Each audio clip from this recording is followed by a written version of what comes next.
Welcome to the CEN show, a platform where we learn from the world community. I'm your host, Rasaki Mascani, and on the panel this evening, we have Sister Sophia, we have Professor Amin Ra, and Brother Ahi. Our guest for this evening is Dr. Enqi Real. Dr. Enqi Real has been with us previously about 3 times, and Miss Sophia brought him to us, which I'm grateful for her for doing that. Dr. Enqi, would you like to tell us a little bit more about yourself? And our topic tonight is religion and health. So we can get started, and you can tell us a little bit about what you got going on and a little bit about yourself. We can get started with the topic. All right. My name is Dr. Enqi. I'm a certified naturopath. So that's where the doctor's from. I'm not a medical doctor or surgeon. I'm a naturopathic doctor. I'm a certified master herbalist, a certified personal trainer, a certified sports nutritionist. There's a few more of them in there. Certified elite calisthenics specialist, father of 10, author. We've written, I want to say probably close to 130 books right now. Maybe about 80 of them are on Amazon, or 70, somewhere in that number. 70 or 80 books are on Amazon. I consider myself a one of one. What I try to do is I try to bring what our ancestors did up to what we have going on to give, I wouldn't even say credence, because if I was to say to give credence to what the ancestors did by what we got going on nowadays, when I say us, I mean like modern science. For me, that would be disrespectful to the ancestors. So I just say, I try to use what we have going on now to help reach people, so, sort of like putting the worm on the hook, because I know the way people's minds are trained now, it's hard for them to, even our own people, it's hard for them to understand the level of greatness that we attained 2,000, 4,000, 5,000, 6,000 years ago. So, it's more than just trying to heal or teach people how to heal, because that's a temporary thing. My goal is more so to change the world, to change the landscape, and to do that, you kind of gotta undo some of the brainwashing and really get to some of the roots of what we have going on today, so we could tie that back into what the ancestors left us. And so far we've been doing a lot. So far we've been doing a lot. We've been making a lot of headway. It's been a journey, but we still towing the line.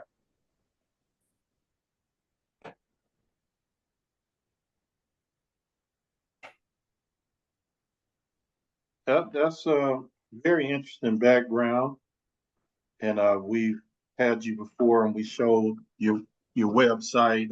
We showed some of your books, and I know you got a very rich history. So when it comes to health and religion, which is the topic, what do you want to convey to us about those two very broad terms there? So what you want to convey to us this evening? Because we could come from many angles when it comes to health and religion. And I guess, how would you tie those two? How would you tie those two together? Okay, great. Or do they have a connection, a direct connection? That right there. Mm. Literally what you're asking is like that's what we live for. That's a part of our main agenda. A part of our main agenda is to be able to answer that question. So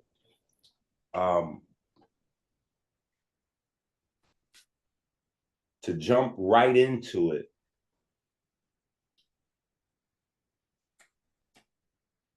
when we go back, right? If we go back to our heyday, right? Our heyday is our Kemetic roots, right? That's our heyday. That's when we gave the world math and science. A big problem with us seeing us as we are today, and then us visualizing our ancestors from that time period, is that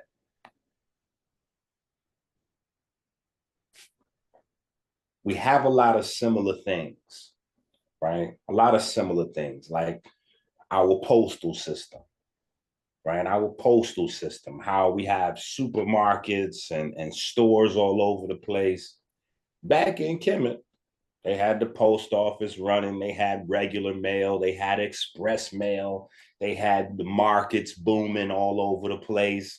You know, they didn't have money, but they had Debin, which was a measure. So instead of using an actual thing for money, they had a measure for money.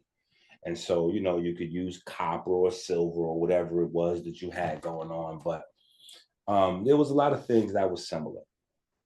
But certain things, if we put a word to them, it creates a distorted view because their idea, their perspective wasn't the same. So, for instance, today, our religion is based on, and when I say our religion today, I'm not speaking to the outskirts, just so we can, you know, for the next 45 minutes to an hour, you know, I just want people to know I'm not speaking to the outskirts. I'm speaking to the Israelites. I'm speaking to the Christians. I'm speaking to the Catholics. I'm speaking to the Jewish folks. I'm speaking to the Muslims, you know, Seventh-day Adventists, Baptists. I'm speaking to the Bible people and the people of the Quran, Old Testament, New Testament, all of those different derivatives and variations, because, you know, we forget in our zealousness that Muhammad was not a Muslim. Muhammad, that quote unquote received the Quran, he was not a Muslim. Islam started after that. So when he received his message, quote unquote, if we believe in that scripture, when he received that message, he wasn't a Muslim at that time. He wasn't a practicing Muslim because no such thing existed. Quick question, Dr. Enqi. Yes, sir. Would that be true for Jesus, that Jesus wasn't a Christian?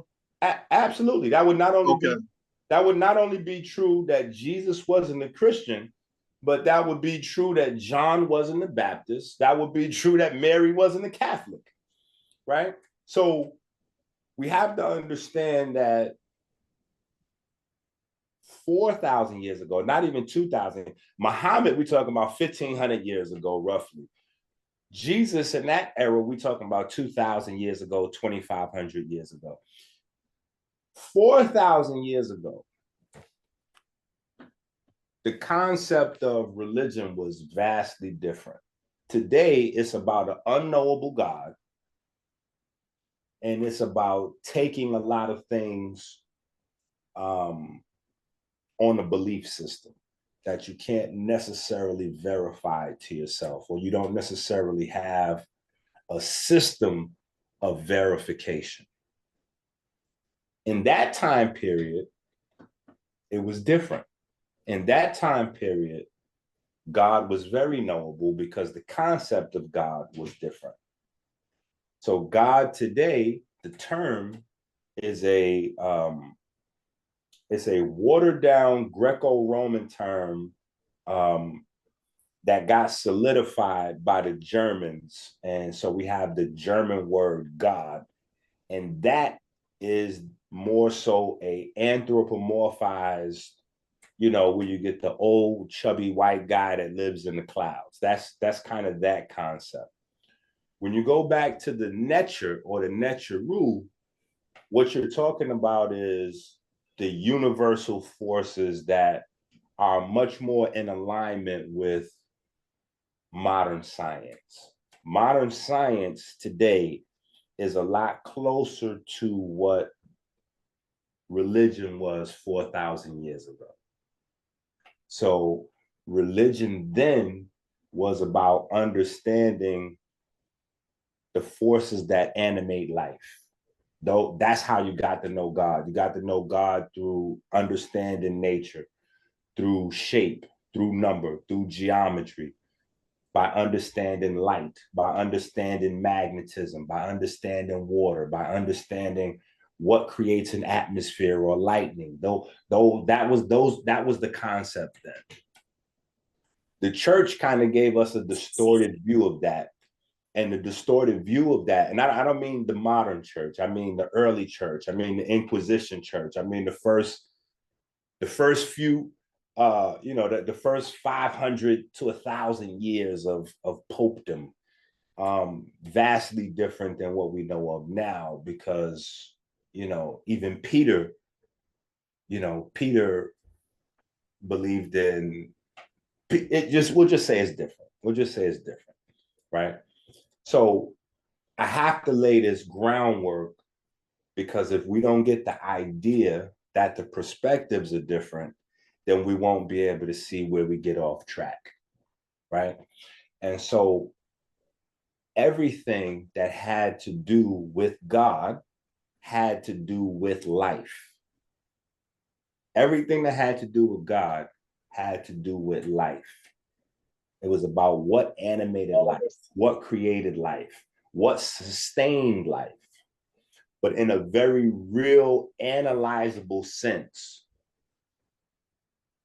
Nowadays, if you go through the Bible, if you go into the Quran, you have a few laws. You have a few laws on dietary regimen that, respectfully, most people don't understand. And when it comes to the Bible specifically, a lot of people believe that the New Testament freed them from the law of the Old Testament. So even the dietary laws no longer apply to them. And that's just vastly different than what the original concepts of what religion was. And buried in the Bible, buried in the Quran, are remnants of those old traditions, of those original teachings, where your way to understand God, your way to praise God, your way to unite with God is actually through your body. It's through your health. It's through how you take care of yourself, how you take care of him. If your body is God's temple, how you take care of you is how you take care of him or her, however you identify God. So, okay, Dr. Enqi, we already got some questions coming your way. Yes, sir. So that was so if I'm listening to what you're saying that the religions today are like scraps of what it used to be, or what it was meant to be, sort of like the scraps, the leftover. That's a rougher way to say it, but that's we on the same page though. That's just a rougher way to say it. I would probably put a little bit more honey on it, maybe put a little strawberry on the side of it, but we on the same page. That was a thought. So Brother Ahi had a question for you. Go ahead, Brother Ahi. Dude, in the more ancient Christians, did they take the stories literally? Like the burning bush and those type of things, did they take those stories literally? Like today's these Christians, they on something where they take everything literally. Like I'm a disagree, but I'm a agree at the same time. I'm gonna say these Christians today, with respect, I would say a lot of Christians. I'm gonna say a lot of Christians, so we don't classify everybody. I'm gonna say a lot of Christians today. Just like no, I'm gonna say a lot of religious people today, because it'd be unfair for us to say the Christians, because it's everybody, really. Most people are out here fraud. That's just all that is. They're fraud. And so they would like people to think that they're taking their scripture so serious that they're treating everything as if it's literal. But all you have to do is go with them to the supermarket one time to see that they're not taking their scripture literal. That goes right out of the window. If you go to the restaurant with them one time and see what they order, you know they're not taking that scripture literal. Not the Old Testament, not the New Testament, not the Quran. So when you start to challenge them with things that, you know, people like to perpetrate the fraud. They want to seem like, you know, they're very serious about their religion, whatever that is. But religion, unfortunately, for 90% of the people out there, is not stronger than their addictions. And so the addictions, regardless to what they are, whether it's alcohol, whether it's I was having a debate back and forth on the internet with a brother, right? You know, he's supposed to be a Muslim. And at the same time as he's a Muslim, he's talking about selling drugs, and, you know, he's pushing his rap album. And the whole time I'm laughing in my mind, because I know it's not possible for you to be a Muslim and also rap. Because rap goes against the Muslim. You cannot be a Muslim. So, like, for instance, all these rappers that are taking their shahada, oh, I'm taking my shahada, and, you know, my album come out next month. Like, that's not possible. That's a fraud. That's a marketing gimmick. You can't be a Muslim and a rapper at the same time. That's not even a. So most people would think I was going to say you can't be a drug dealer at the same time as a Muslim. No. That's just on Front Street. That's super obvious. But no, the whole concept of rap goes against the Islamic culture. So, you know, and it's just, I'm not just, you know, just attacking the Muslims, but I mean, it's just people's personal addictions, the things that they like. They will choose to continue. Okay, I'm doing this, but I'm also that. So even though I'm going to ignore the dietary regimen, I'm still a Jewish person. You know, I'm just not that. You know, I'm just not that religious, but I'm definitely Jewish. Or I'm not that religious, but I'm definitely a Christian. Or, you know, like, so nobody really takes their thing literally, right up into the point where they're challenged and they're trying to prove on a surface level, oh, I'm serious with this. You know, I tithe this amount of tithes, or you know, I've been to church 51 out of the last 52 weeks of the year, or something like that. But they don't really take the scripture serious at all. And if we're going back to the origin of the Bible per se, the Bible was written under threat, duress, and coercion. So it's 99% of the people that are even into the Bible don't know what the Bible is. So they can't begin to understand the book, because they don't know the inception of the book. So the inception of the book, you have to go back to Kemet. You would have to go back to the time period that Kemet had, where, you know, they're sitting on top of the world. They're sitting on top of the water. They're sitting on top of gold.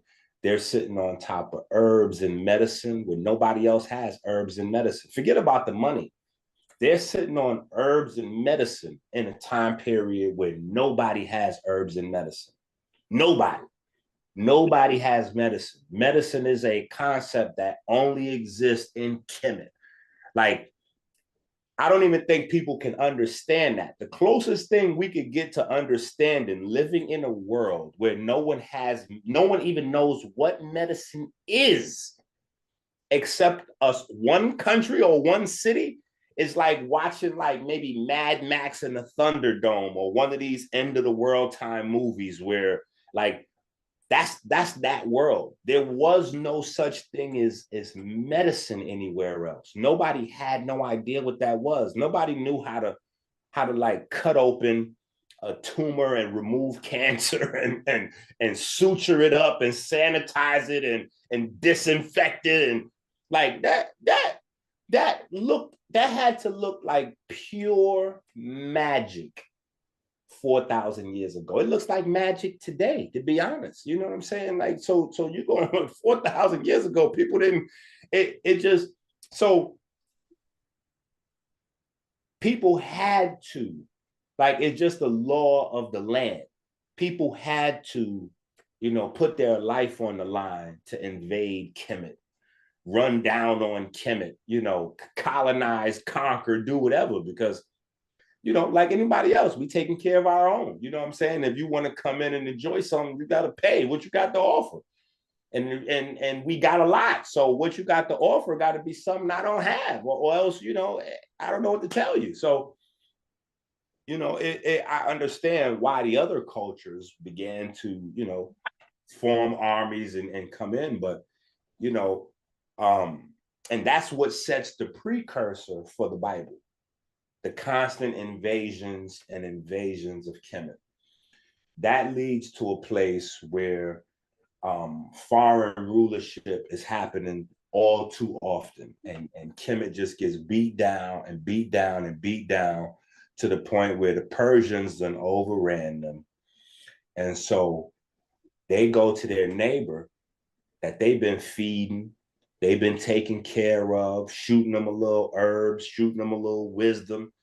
They go to their neighbors like, look, we need y'all to help us out with these Persians. And so the neighbor's like, all right, cool, don't worry about it. Take me through your city and show me where the Persian strongholds are and where your security is, and we're going to beef it up. Don't worry about it. We got you. Don't worry about nothing. We got you. And so they go ahead and they let Alexander come on in, and they show Alexander, look, we weak right here. And we weak right here. So go ahead and set up your teams right here in these areas where we weak at. And so they turn around and they done allowed Alexander to set up and position himself in everywhere that, Kemet was weak at. And Alexander said, listen, man, just go on ahead and take that crown off, man. We don't want to do it to you, man. We got a lot of respect for y'all, but we got to have it. So this is how Alexander the Great takes over Kemet without even the military campaign. He didn't, like, when we say conquered, like Greece conquered Kemet, that is true, but it's not true, because it wasn't a conquer, it wasn't a campaign. We asked them for help against Persia and turned around, and he just used that as an opportunity to set his troops up. And once they were set up, It was a wrap. We had to go ahead and turn that thing over. And that's how it was until Alexander passed, and then Ptolemies and that family came into power, and they took the priesthood from the Elephantine Island, and they had the priesthood,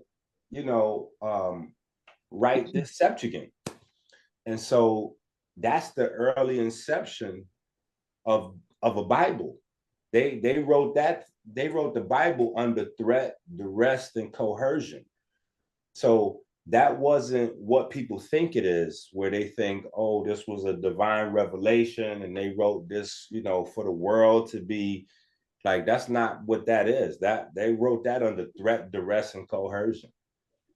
That wasn't something they wrote for the people. That was a part of like a Rosetta Stone, if you will. That was a Rosetta Stone of Kemetic traditions. So if you walk through the Bible is full of Kemetic traditions. Even the circumcision, the Passover, the burial process, the embalming process, how they buried Joseph, and all of those things are Kemetic tradition. So,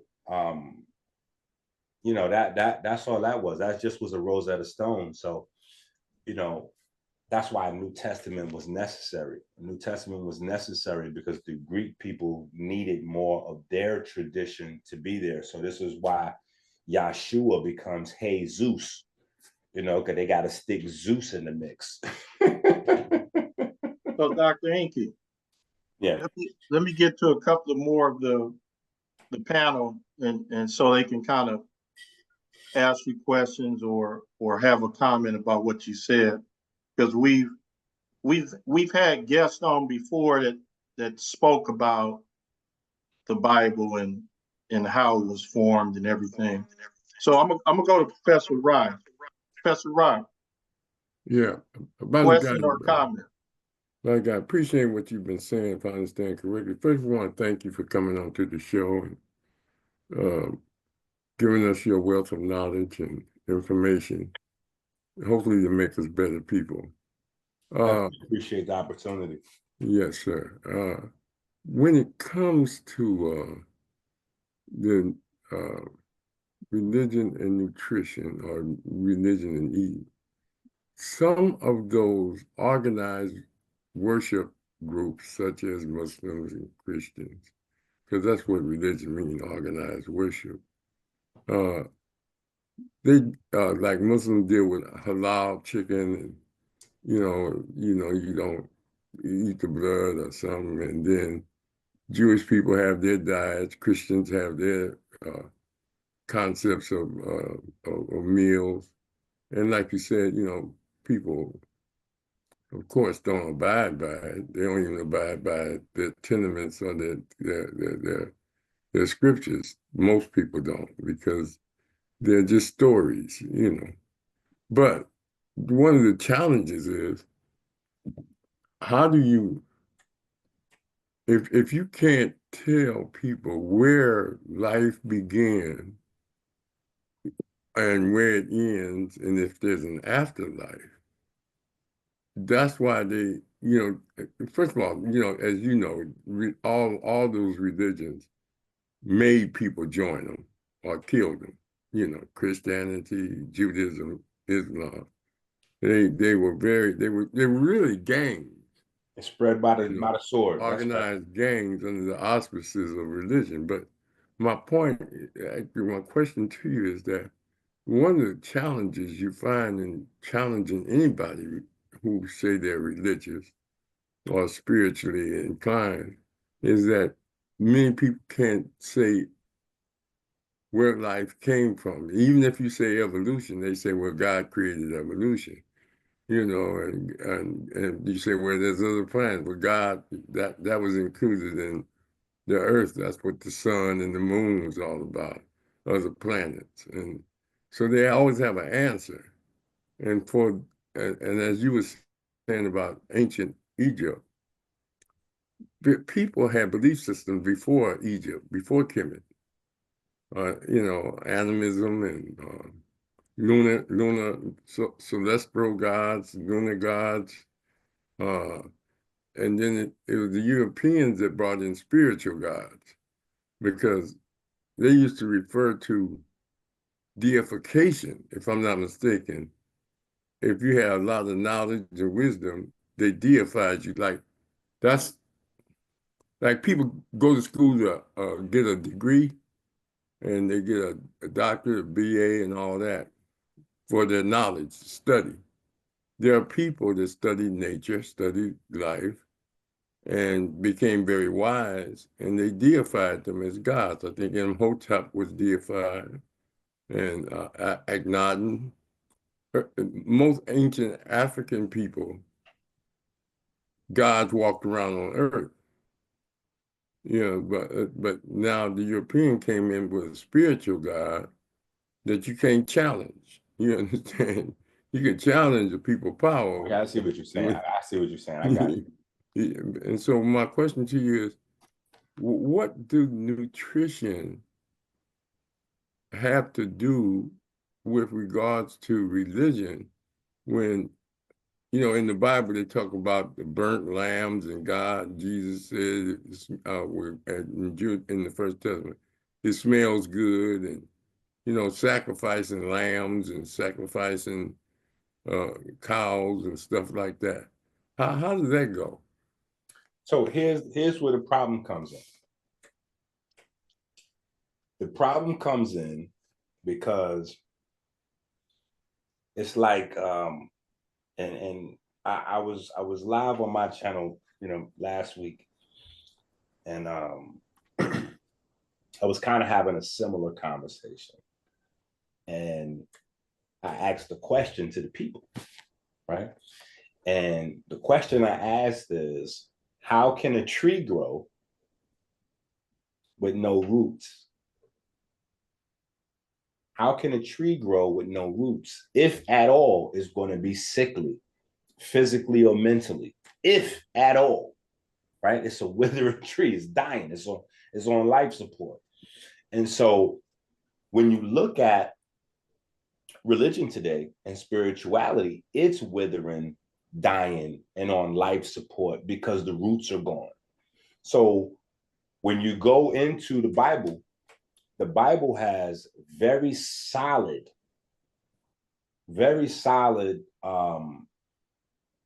ideas on eating. The science is solid. The problem is, for the religious mind, everything has to come from the text. And so they cut off the idea that the text has an origin.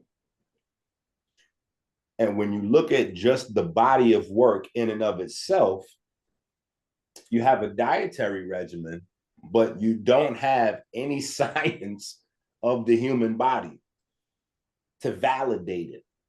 So people that are trapped inside the book and they're not looking for information outside the book, they won't be able to understand what's in the book. So I'll give you an example. Genesis first chapter and Revelation, last chapter, the Alpha and Omega of the book, the first chapter and the last chapter tell you everything. The first chapter tells you basically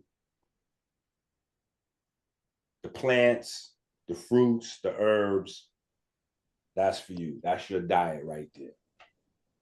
Now, what happens is you fast forward a few chapters and you go through some situations, right? There's a flood, people get trapped in the wilderness.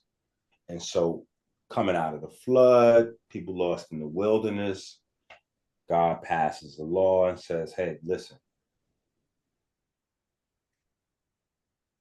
you can eat some animals. Here are the clean animals. Here are the dirty animals. Now, again, the book has no teaching on anatomy. It doesn't teach you about how the body works. It just gives you do's and don'ts. So it's incumbent upon you to figure out, but people don't do that. One of those podcasts that Jason and go get on the. So what happens is, when you look at the clean animals are all plant-eating animals. The dirty animals are all animals that eat other animals. Right then and there, that speaks volumes, because we are also animals. So that means if you want to be a clean animal, then you need to be an animal that eats plants, because if you are an animal that eats animals, you'll be a dirty animal. Now, the thing that study would tell us in that space is, it's not possible for us to be a vegan or a vegetarian coming out of a flood because we're in a foreign land. We're in a place that we're not familiar with. You can't eat the plants because the plants are poisonous. There's just as many toxic, poisonous plants that will kill you in nature as there are nutritious ones, maybe even more, maybe more toxic plants than nutritious ones. So you can't just, like a lot of people, they fall victim to marketing. They put natural, 100% natural on the package. So that means they think that that means it's healthy. Just because it's natural does not mean it's healthy. So you can't be in a new place and just all of a sudden start eating plants. That's a recipe for disaster. So the way you learn which plants are okay for you to eat in nature is by tracking, hunting, and stalking the animals. And while you're tracking, hunting, and stalking the animals, you're going to stay alive because you're going to eat them.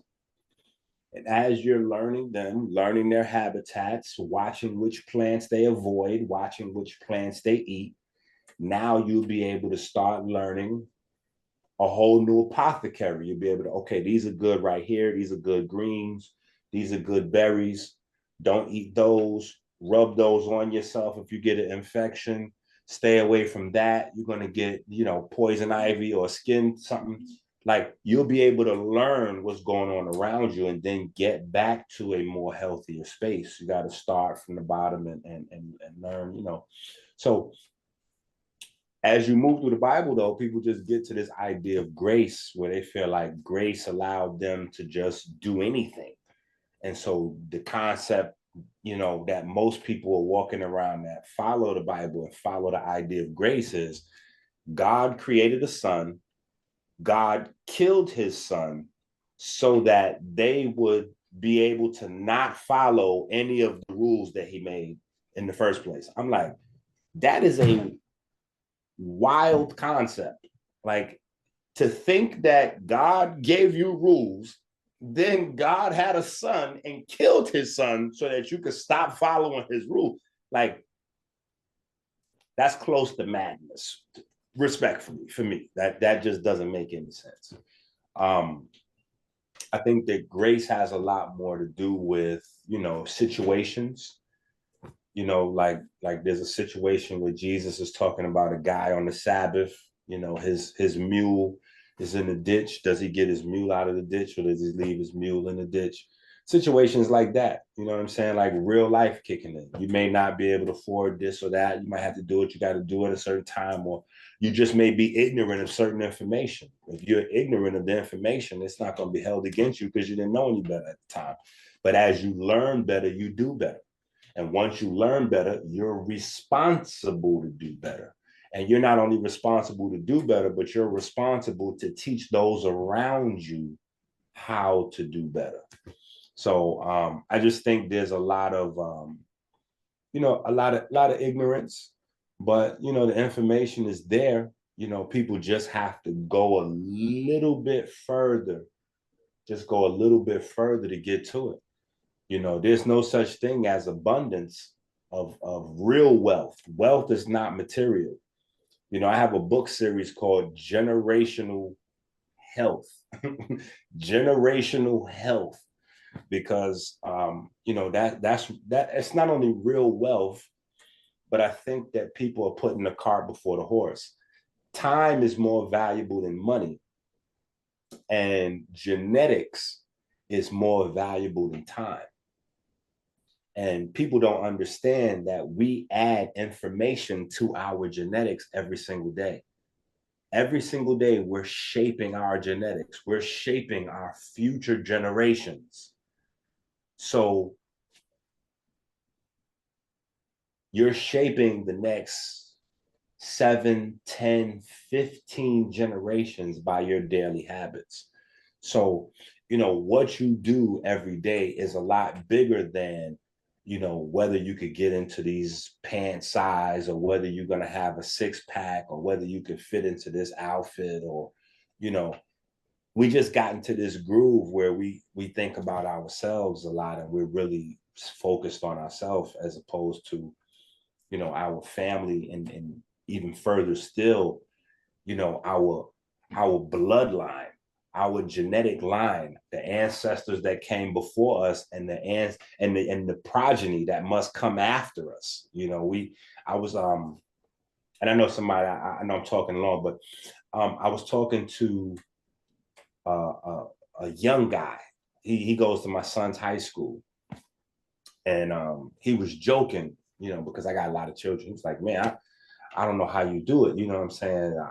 I don't think I want to have children. You know, I see my mom and dad argue, and I don't know. I don't want to have children. I just want to get rich. And I was like, you know, if your mom or your dad made that decision, you wouldn't exist. How many people you think came before you? He said, I don't know, maybe 100. I was like, no, it goes back into a number that we can't even calculate right now, because the more study we do, the more life we find. So anybody along that way could have decided they didn't want to have children, and you wouldn't exist right now. We you know, and it's just my opinion, but I think that's an incredibly selfish decision, like to not continue your bloodline. You know what I'm saying? That's what we're here for. So I just think that's something that we have to start doing, and it even shows in other areas of our life in terms of how we document education, how we document our narrative for future generations. We're letting other people create narratives that we raise our children to. Financial planning, the people who are running the world, they make plans 10, 20, 30, 50 generations ahead. You know, we just thinking about ourselves. So a lot of things that we're doing is from a very selfish perspective. And if we step outside that, I think things will open up more and be easier to understand. Okay, Brother Mashinda, can you unmute? Yes, sir. Okay, you have a question or comment for Dr. Enqi? No, not tonight. Just glad to hear him come, to hear him again, come back and share. Appreciate it. Interesting analysis. And but yeah, I'm traveling right now, and just coming back somewhere. I just chimed in, and I was listening to a portion of it. So, but I don't have any questions tonight. Welcome back, Dr. Enqi. Come back again. Yes, sir. Yes, sir. Yes, sir. I appreciate the opportunity every time.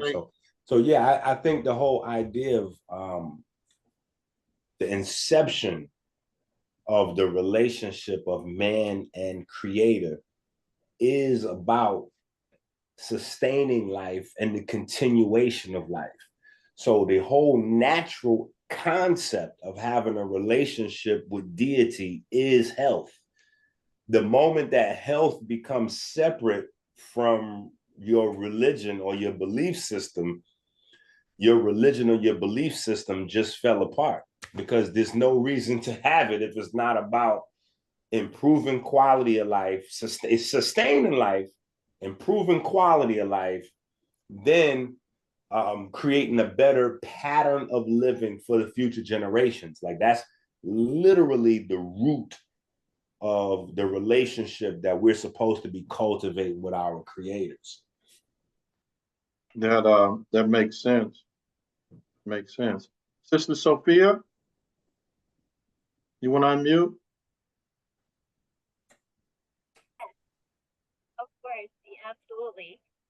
Do you have a question or comment for Dr. Enqi? Well, I'm just blown away by the level of knowledge in all the books that Dr. Enqi has written. And thank you, by the way, for having me on. It's an honor. Um, the work, the level of research, and the scientific backing of the work in your book, it's just, it's priceless. And I'm just curious to know, like, are you able to continue doing that so that more of that information could be passed on to the next generation? But the books are just incredible on Amazon or American Healer website. Definitely. I appreciate the question, and it's insightful. It's like almost like an assist. That's a good alley-oop right there. That's a good assist right there, because I wouldn't be able to communicate if I didn't always provide that, because we need that. Our folks need that. Even if I take myself out of the picture, we just have a problem respecting and edifying one another.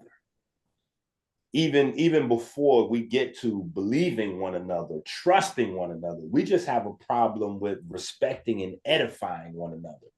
So you always have to come with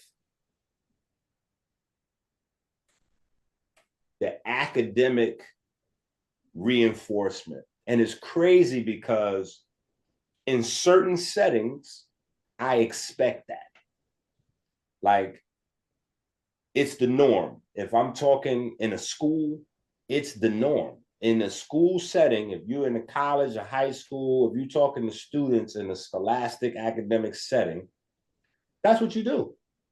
You give your insight. If it's your firsthand research, you tell people that. If you're referencing somebody else, you tell them that. If you're mixing in your research with somebody else, but in spaces where people say, it's just about God's word, they still don't believe you unless you come from a scientific journal. If you're speaking in a alternative news space, or if you're speaking in a anti-establishment militant Black space, where they still only listen to that Western European academic, so I just make sure that whatever I'm saying, no matter how foreign it may be, or how strange or how crazy it may sound, I just, I provide those scientific references, articles, journals, quotes, so that people can have the research. I can say, hey, look, this is where it came from in terms of our ancestors. But in order to make it stick, in order to make the meal, nice and heavy for them, you got to put that mashed potatoes on the plate, something that's going to hit them in the gut. And, that's that's the biggest thing that really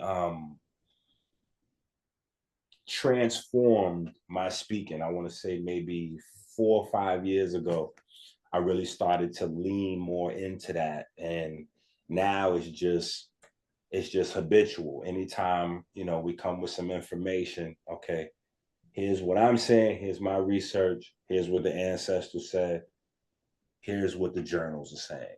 So that way we know that, okay, cool. And a lot of times what's amazing is that what people don't understand is that our ancestors may have been more advanced than, in their thinking than what we have currently, because again, perspectives are so different. So the ancient perspective was simplicity. Simplicity was sophistication. Simplicity was advancement. Today, complicated is sophistication. Complicated is advanced. So if you speak and you have great grammar and you use a lot of 10, 12, and 15 letter words, that is a sign of intelligence today. So if you come up to give a lecture to a room of 100 people and you speak, you're very articulate, you use a lot of big vocabulary words, people will, say that was amazing. Now, mind you, out of the 100 people in the audience, maybe 3 or 4 people will know what you're talking about. 95 out of the 100 people will leave that audience knowing nothing more than what they came into that audience with. But you had a great vocabulary and you spoke well, so they will say that you did a great job speaking. If you come into that room, 100 people there, you speak to the 100 people, you use smaller words, you speak like you belong in the audience. Academia will say that you're not that good of a speaker, you need to work on it. But out of that room, 80 to 90 people will have learned more than what they came into that room with, because you spoke to them in a language that you could understand. That's more in tune with what our ancestors was on, because if you could, and that's why we use stories to teach science. We used, what we call today a mnemonic device, then was us just telling a story. And so, the idea was, if you could take complicated science and explain that to a 5-year-old, now you cooking. Now that's intelligence. That's being articulate. If you're telling people you know something, but you can't explain it, and you use a whole bunch of big words, and people are left more confused than before you started talking, that you will be disqualified. So it's just a totally opposite, opposite way of viewing things. And, so I just try to give people the best of both worlds. So that way, wherever they're comfortable, the information is presented in a way where it's like, okay, So Dr. Enqi, was you just talking about basically effective communication? Absolutely. Absolutely.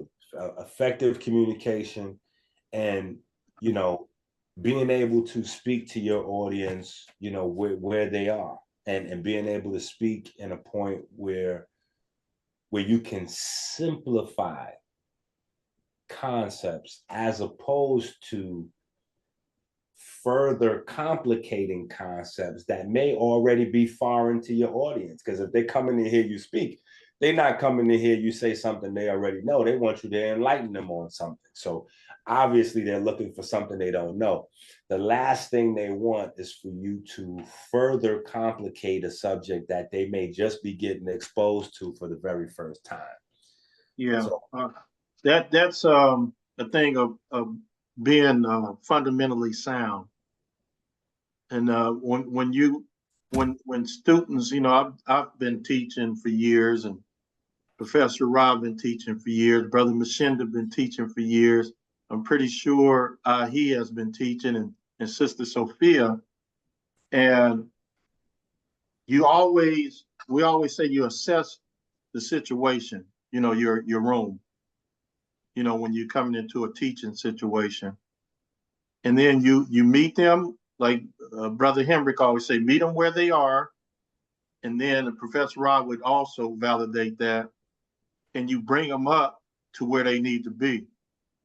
And I think what you're conveying is similar to that.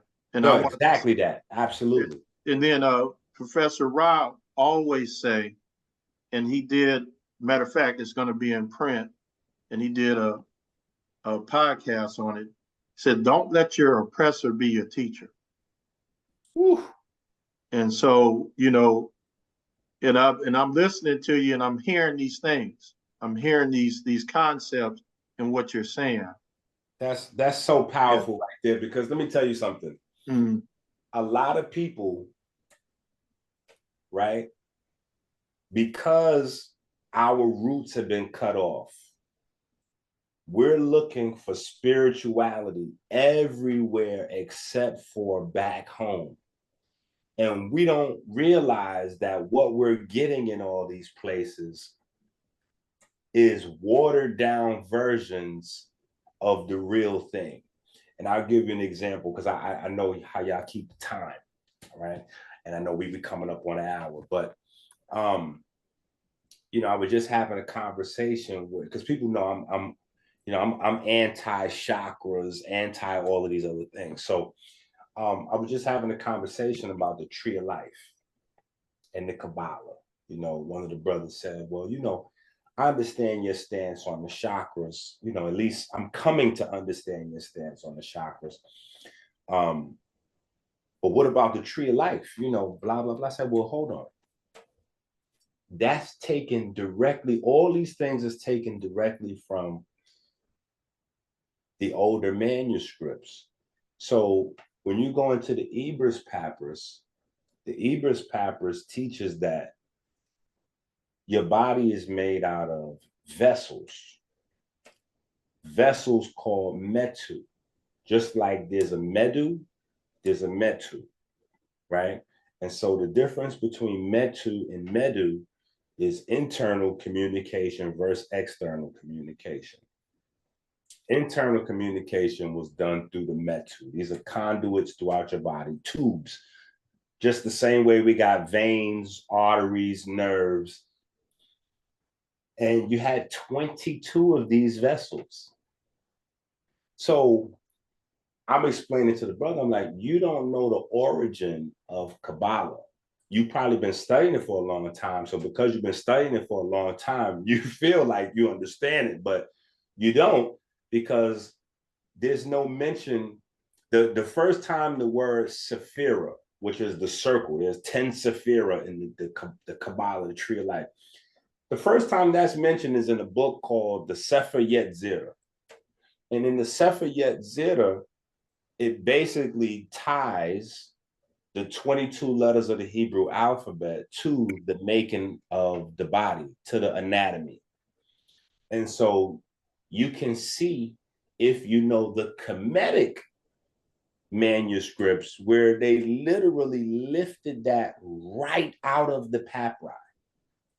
They lifted that right out of the papyri, right from the 22. But the only difference is, this is something mystical and magical that, you know, you can study forever and it doesn't really amount to anything, versus the metu is talking about blood, lymph, you know, hormones, nerves. Like, this is the system that we use to give the world medicine, to give the world healing, to give the world surgery.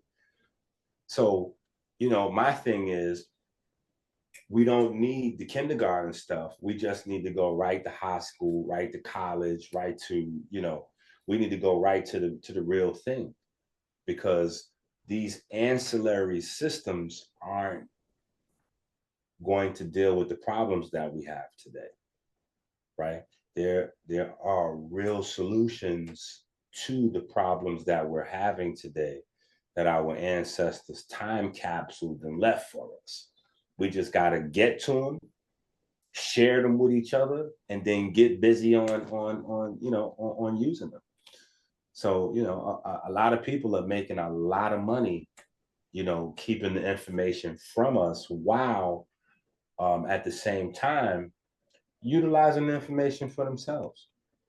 You know, we hear a lot about, you know, Alexander Fleming and his discovery of antibiotics, but he didn't discover antibiotics. They discovered antibiotics 4,000 or 5,000 years ago.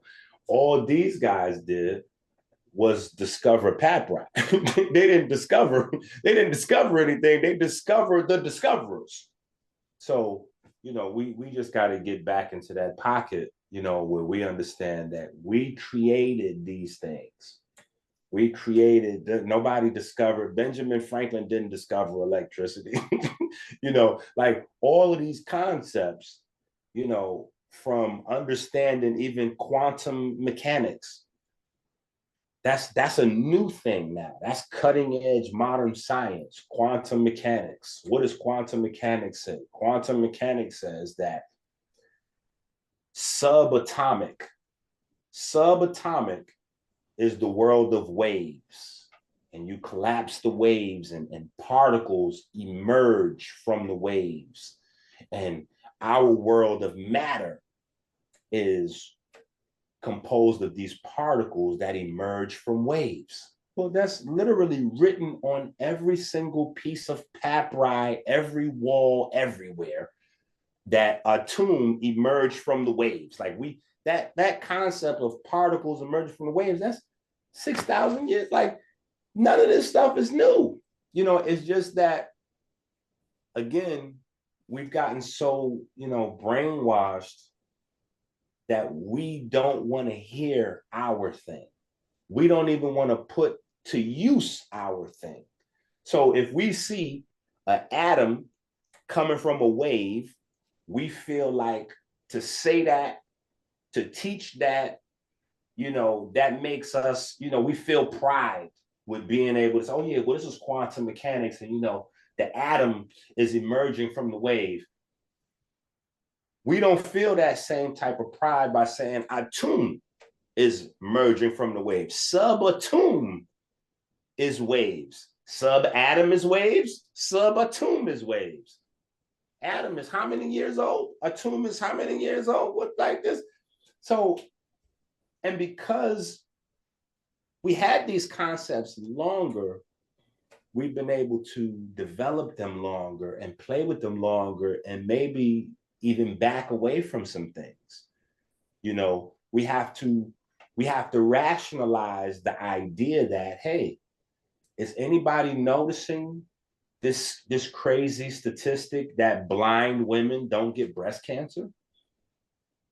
Blind women don't get breast cancer. Women that live in places with electric light bulbs get cancer 5 to 10, get breast cancer 5 to 10 times more than women in places that don't use light bulbs. And women that are blind that never, ever look at, you know, that never, ever have this type of light to their eye, they never get it. So we have to look at some of the downsides maybe of our technology. And again, we have to go, everything that's forward may not be an advancement, because that's kind of how technology goes. You learn some stuff, you put some stuff together, you start using it, you know, it's knowledge, it's understanding, then it's wisdom. And in the wisdom space, it's more experience. And unfortunately, we no longer, in the world we live in, we don't have an experience where, you know, companies practice some stuff in a safe setting before they roll it out to the masses. Nowadays, we are the test. So we won't know how certain things have worked until 100 years later, 50 years later, 200 years later, you know, just like in the medicine space. There's a new medicine, an advanced wonder drug. It comes out, it's supposed to be amazing. Then 6 months later, you hear, have you or one of your loved ones used Zilvenadil? If so, you may be liable to call 1-800 I use Zilvenadil and collect damages because Zilvenadil wound up causing people to drop dead immediately, blah, blah, blah, blah.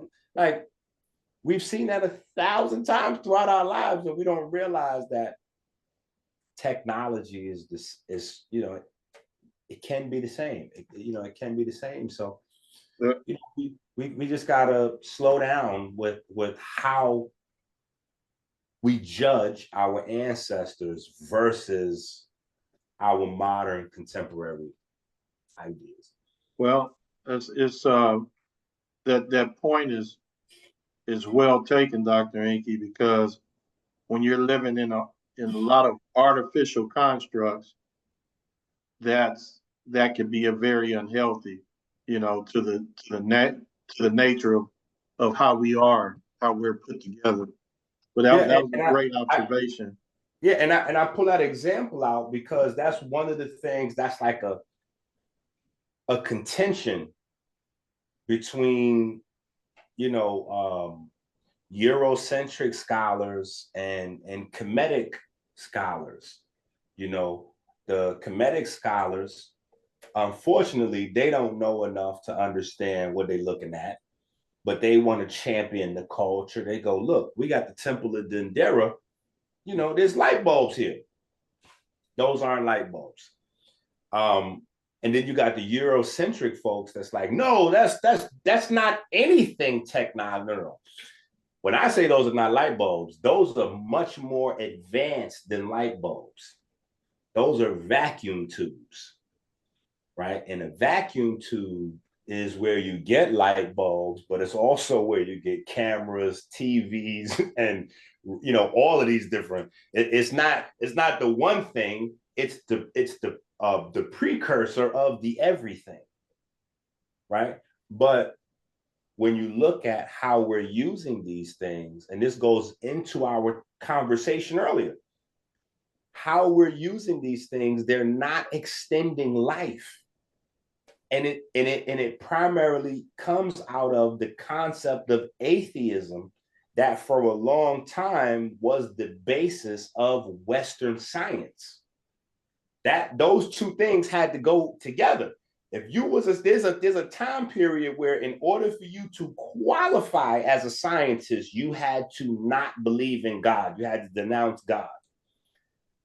We don't have our ancestors did not have a concept of no God. Like everything involved God. You had pantheons and levels of different gods. You had gods that were helper gods. Like there was no such a thing as doing something outside of the concept of God. That was crazy. Like that. So everything was done with reverence for life. At number one. Reverence for life at number one was the motive for everything, and that's the thing I think that's hurting technology now, is because technology is being put together, because we could get this money. This is going to make a lot of money. We're going to get rich. This is going to be amazing. We're going to make a lot of money off this. And if we just realize if a lot of people use it, you're going to make a lot of money. That's a byproduct, but the goal has to be, we're going to help a lot of people with this. We're going to extend life with this. We're going to make life easier with this, and not in a way where it's superficial, right? Because I just released a book called Trigonometry, right? And in the trigonometry book, I was doing an example of, Egyptian or Kemetic, I should say, Kemetic multiplication. The Kemetic math is different than our concept of math. They have a binary, base 2 kind of concept of doubling and halving numbers. They do multiplication through addition. They don't do multiplication the way we do it. And so I'm explaining to people when I'm going through this, I said, the math problems take longer to solve this way. But the idea is to build the mind. In today's world, the binary coding exists still. The very same binary coding that our Kemetic ancestors taught every student through school. Yeah. They instilled in everybody's mind exists still today, but it exists now in the laptops. It exists now in the cell phone. So now we live in a world where people don't read books anymore. People don't count anymore. So now we in a world today where we want the machine to read to us. People ask me all the time, when are you coming out with audiobooks? I'm never coming out with audiobooks. That goes against my brand. I need you to read these books and get back to the habit of building your mind. Every time an update come out for your cell phone, you update the software on your cell phone, but you're not updating the software in your brain. So we got updated cell phones and outdated minds, and that's and so that Dr. Enqi, when you're talking, I have like certain points to bring out, like you were talking about the money, and so I say on here quite often, if money is the value, the human is devalued. Oh man, listen, I got a saying too. My saying is, when the checks and balances become the checks and balances, that's when it's over right there. When the checks and balances became the checks and balances, that's when we lost it. The checks and balances was never supposed to be the checks and balances. Once people start validating what they was doing by how much money they was making, it was a wrap. Yeah. Yeah, but look, we're gonna end it here. You know, lots of good information, you know, good participation. And we just gonna keep doing it, you know, keep doing it again and again and again. That's it. I You know, appreciate the so opportunity. Yep. and I appreciate you coming, because the more information we can get out that makes sense, that's what we need. We need things to make sense around here. And so appreciate you coming. Appreciate you, Sister Sophia, for coming and advocating for Dr. Enqi, Well, thank Professor you Rod. for having me. And he is a minister. Enqi, he's an ordained minister as well. So with him talking about religion, he's actually an ordained minister. Okay, well, I appreciate that. Professor Rod, Brother Mashinda, and Brother Ahi, I'm always glad that you're here. We appreciate your participation. And Professor Rod, are we going to extend last night's show to next week on Yeah, Tuesday? yeah. Okay, good, excellent. So we're going to continue that, and then on next Wednesday, we don't have a show. My guest, I haven't been able to get in contact with. I hope everything is good with her. Her name is Noor Mayat. So hopefully everything is good with her. And so we will hopefully schedule her on a future date. And then in 2 weeks we have a security group coming on. So each one teach one in Conscious Corner. Thanks for everything, everybody. We're going to take our pause. Have a good evening and day. Thank you. All right.